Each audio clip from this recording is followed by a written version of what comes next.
Today is the headset repair day, among other things. I had a bunch of headsets from work, then some stuff from friends, and since you're a pilot, it's a good idea, and I'm quite sure you know how to fix a headset uh, using old parts or new parts.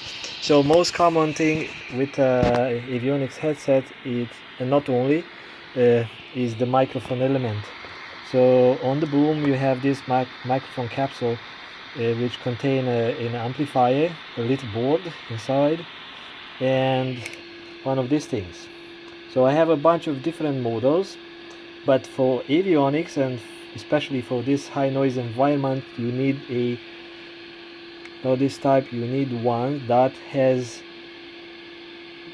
noise cancelling feature, which you can recognize by the holes or the solder side. So you can order those things online, and what you do with a knife, you open the cover. Some of the mics are different, so some of those, this is a dynamic mic, you can recognize, looks like a micro speaker. So some headsets have dynamic microphone and have a built-in little board inside.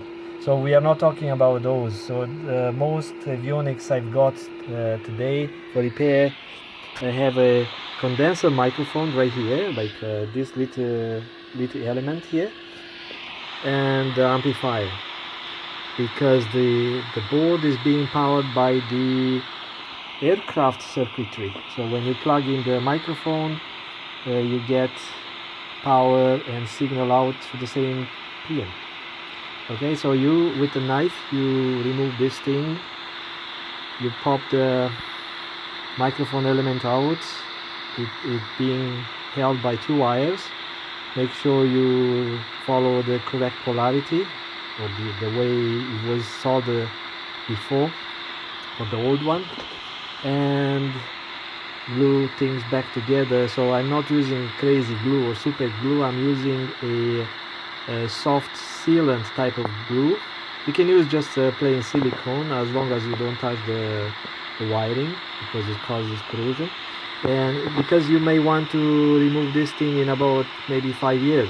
So what happens when you don't use the screen or the foam or whatever type of system you use, your vapors from your breathing and your saliva and your micro droplets of saliva go into the microphone element, and it's clogging this stuff.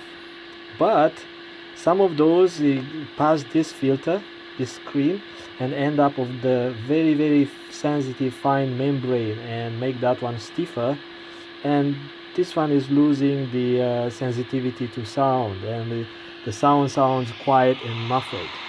So sometimes you can just clean it up, clean the little filter here, but most of the time you need to replace that microphone condenser element. And also some of those come with a volume potentiometer which is busted, so it's on and off or something. So you can replace it easy, or you can short the two wires and you have full maximum volume, which is useful only if you fly by yourself, so you adjust the radio volume according to your needs. But if you fly with someone else, then you may not want that.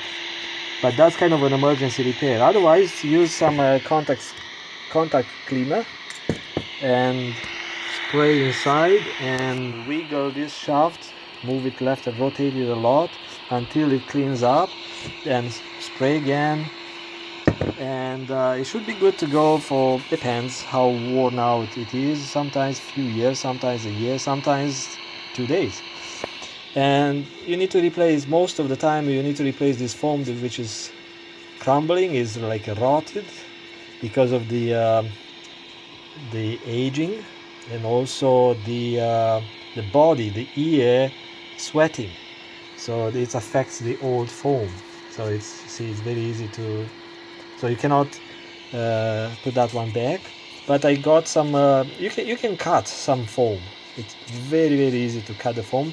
So you just have to make sure it's the type of foam that does not allow the water to suck in. Why? Because it's a different type of foam for noise reduction than foam that you use for like sponges and stuff. So sponges are different than this foam.